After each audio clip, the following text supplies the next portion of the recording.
We stand with Israel.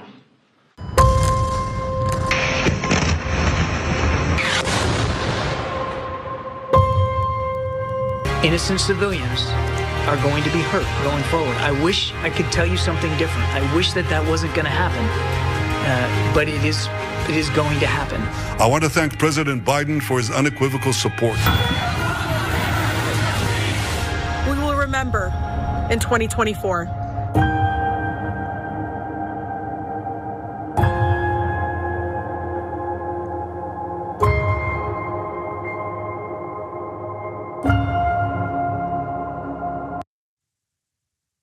So obviously very strong video telling Joe Biden, if you choose to just take a backseat to this whole situation, then there are going to be electoral consequences for you. It's a message that I think makes a lot of sense. It represents what a lot of people here in the United States and around the world are feeling right now. But she used the word genocide, Francesca. And so that's the only thing that anyone's gonna focus on. Forget all the rest of the stuff. Now it can be a scholarly rhetorical argument about whether that term is exactly appropriate to use, and that's going to be it. So we're gonna get to how this is now being used to pressure people like Bernie Sanders and his sort of middling response to it. But first of all, what did you think about Representative Tlaib's video? Incredibly powerful and really, really gutsy. I mean, to say this and put it out there, especially being someone who's already demonized by other centrist Democrats for being a squad member, for being, for Medicare for all, for talking about things like, US-Mexico border reform, and also for being Palestinian, and for being Muslim, and for being a woman, and all of the things. And to say this, and I think it's really important for those of us who are not Arab or Muslim American to really understand how this feels to those communities, and understand that in 2024, this is not about whether or not you think Trump is better. I think most people know Trump would be far worse, especially when it comes to foreign policy. And Trump absolutely demonizes Muslim Americans, wants to ban all of them, etc. But this is about feeling like your community is completely under attack and your president does not care.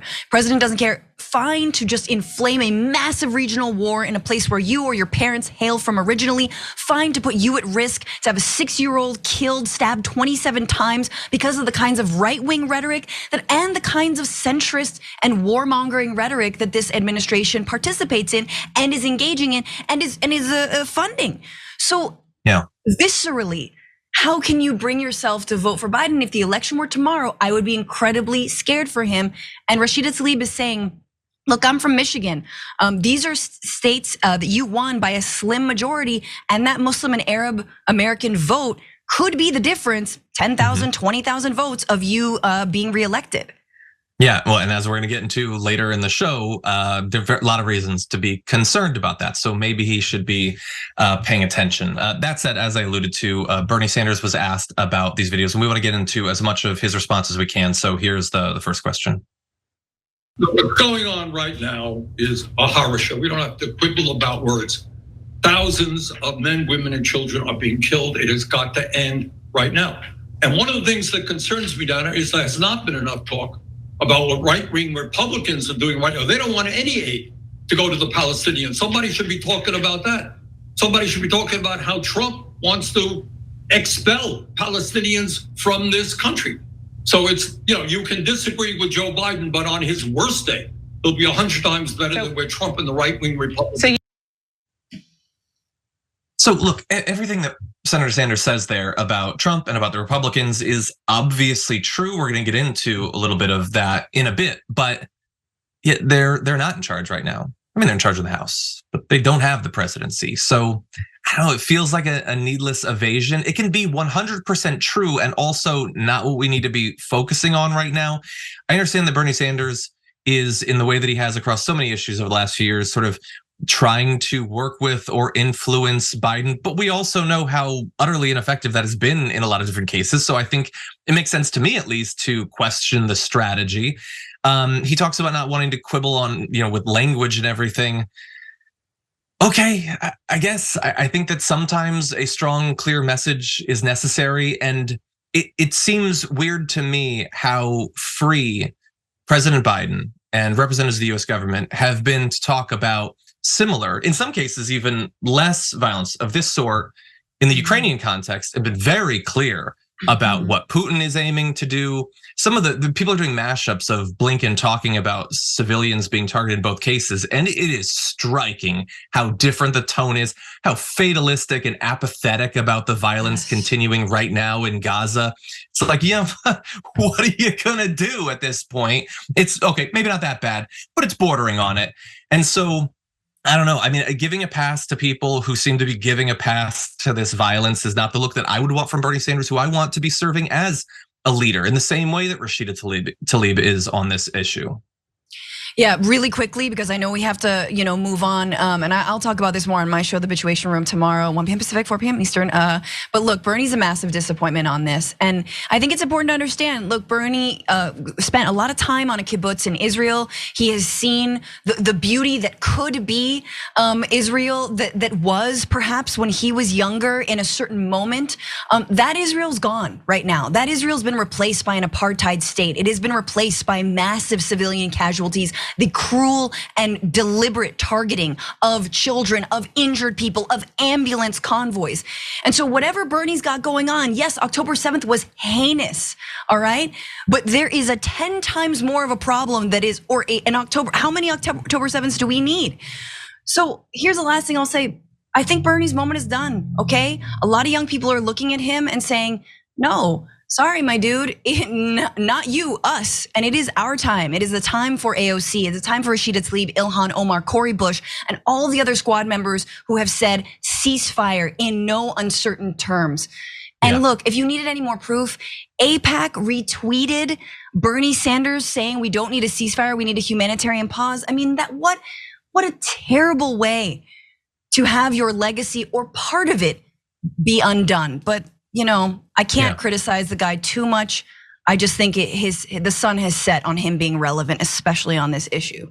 Yeah, or especially in this issue. I mean, there can certainly be issues that he can galvanize, segments of the population on. And it's not like, 5 years ago, he was the best ever on every issue.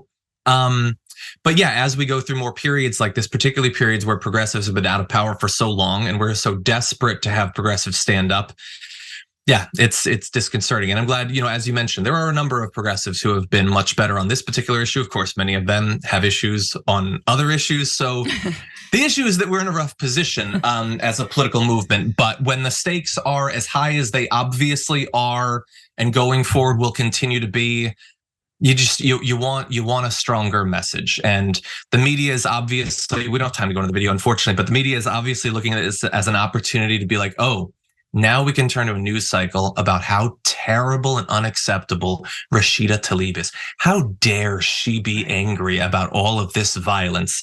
And that will be the news cycle. That what she said, the word she used, that's the thing you should be angry about. Not, if a hospital gets blown up or if a refugee camp gets bombed with 2,000-pound bombs or something. Forget about that for a little bit. And we're gonna focus on this. And that it's so unsurprising coming from the American media, but just so disgusting at the same time. But John, last thing, I'm like, imagine if we were in any other time. Like, what if the Holocaust were playing out? I mean, are we just sitting around saying, I don't know, should you call it a Holocaust? I don't know. Let's sit and talk about it some more. F you. Like, where is your soul? Where is your heart? Like, where are you living? Clearly clear of bombs, of Israeli hellfire coming down on your house. Like, you're sitting high on the hog if you have time to be like, I don't know, are there enough dead to call it a genocide? I am so disgusted by this narrative. Yeah, let alone, apparently the pressure being put on Egypt to accept a ton of people from Gaza, let alone what we're gonna get into with the Republicans. Yeah, it's just utterly devastating. I've never found it to be difficult, but it seems to be when I look out there at so many other people to be consistent on wanting civilians to not be killed in mass numbers. Kind of feel like we could apply it here and Ukraine, Syria, Iraq, Yemen. That doesn't seem so complicated. Clearly I'm missing something. I have been gone for a while. Maybe there's something I'm missing about this because lots of people seem to have a big problem with that. But first, it always seems so simple to me. Maybe I'm stupid. Maybe I'm simple-minded. Maybe that's the explanation. I don't know.